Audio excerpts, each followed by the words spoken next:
Hi and welcome. I'm delighted you're here because I've got good news for you. Guess what? The new router bits I ordered from Amazon have arrived.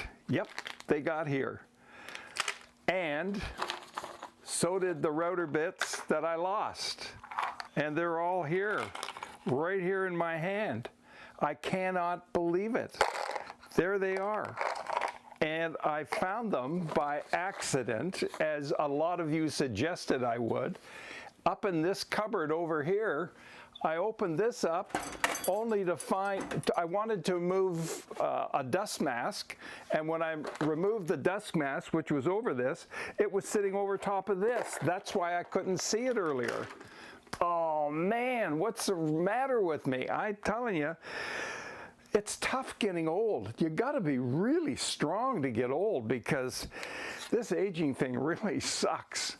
I'm forgetting a lot of stuff. Anyway, we're all good. We've got our router bits. We've got our router. We've got the circle cutter. I've got the gauge here to figure out how deep we want to do it. And a number of you came in and you said you wanted some black and some white. Well, I've got black and maple, which will go on here. So I'm going to put that in there. We're going to do the shell. We'll get that done.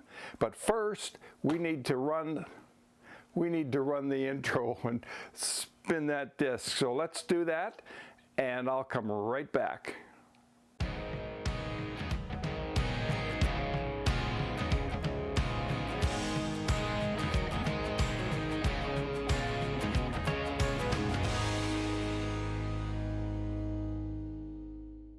Hi, welcome back. I'm Monty McKinnon, and today we are going to be working on doing the rosette and getting that in. And these are some purflings, and I'm just about to measure how thick they are.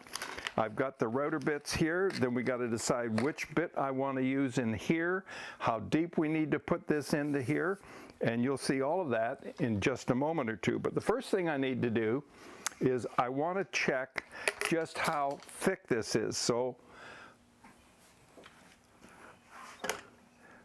let's get a real good close-up on this. So this is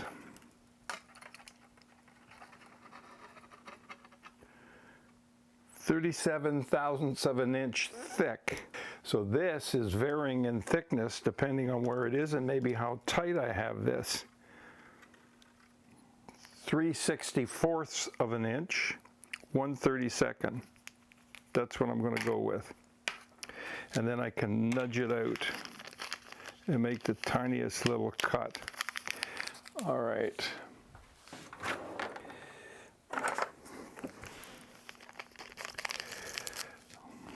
I'm so glad I got my router bits back. I'm telling you, I just don't want to have to delay everything because of router bits. And the other thing is, I found a source on Amazon here that had them at about half the price of the luthier houses.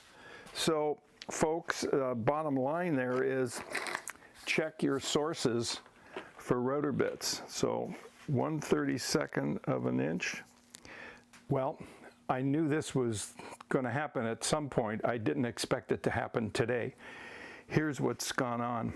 I have taken that router off of the jig that we have here, and in doing that I had to sacrifice the bit because it broke when I took it off, and you can see how it is snapped right in there. So this is just totally useless. So that's gone. And I did not want to sacrifice the 1/32 bit that I just bought. So I thought, no, we need to mount the different router onto this jig. And of course, the holes don't line up for it to do that. Here's what I've had to do. I've taken the top off of the router here. I have separated the collar that goes on the router. I've taken the base plate, which is this plastic thing here, off. I'm using it as a template, and I've got it taped because I've got this piece under here, and I want to make sure I get the holes in exactly the right position. You can see them there. I've got them marked. So what I'm using is the template as a guide, and that's why I have the tape on here. This is curved, so I've got this set up here. And what I did is I set the drill press so that when I bring it down, it comes down just touching this. The brad point, that pin point, will go into the wood, but it won't necessarily drill into the wood. It'll just come through here to the bottom. So what I'm going to do here is get this all lined up to do the first hole.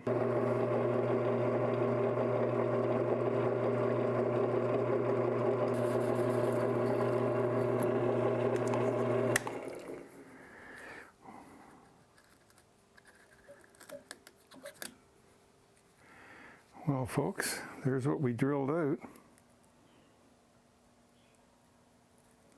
Crazy, isn't it? Just crazy.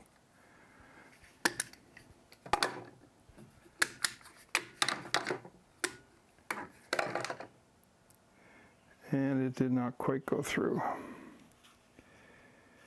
So I have to lower this.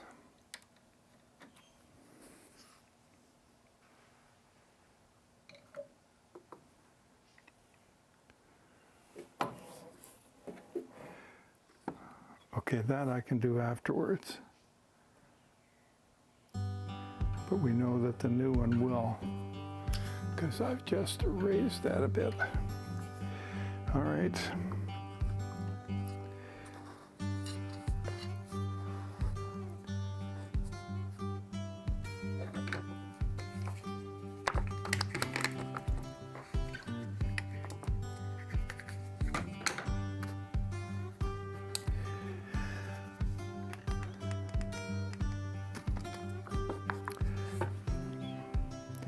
You can see the very pinpoint hole that's on there right now. I will expand that when I take the tape off. I'll just do that one by hand because I'm going to countersink it on this side anyway. So that's actually perfect. That serves as a guide. That'll work great.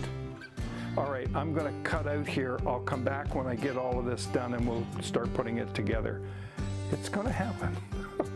You see what it unfolds when you're building stuff like this? You just can't expect everything to go the way you want it to go because you come into certain situations that you never expected and you got to deal with it and make it work for you. And that's what we're doing here.